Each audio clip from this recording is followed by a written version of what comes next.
Hi, this is Matt with AppliancePartsPros.com. Today we'll be showing you how to repair your appliance. Remember, anytime you work on an appliance, make sure it's unplugged or the circuit breakers are off so there's no chance of electrocution. In this video, we're going to show you how to change out the Samsung Dryer Lint Filter Assembly. It's going to be a very easy repair and should only take a few minutes to show you how to do it. If you already have one of these, great. If not, you can click on the link below or get it at AppliancePartsPros.com. When you open up the package, you're going to get the new Lint Filter Assembly. The Lint Filter Assembly filters the air as it circulates through the dryer. The main reason you'd be changing it out is if it's lost or damaged, you're getting lint built up in the exhaust. In order to change out the part, we have to open up the dryer door. Once you have the door open, you just have to reach in and pull the Lint Filter Assembly out.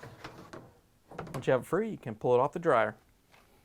Here's the old Lint Filter Assembly next to the new one. If you already have one of these, great. If not, you can get it at AppliancePartsPros.com. In order to put the new one in, you just have to line it up with the housing and push it down into place. Once you have it in, you can close the dryer door, plug it back in, and take it for a spin. Thanks for joining us for another successful repair brought to you by AppliancePartsPros.com. Check out our other repair videos on our site, Facebook, and YouTube.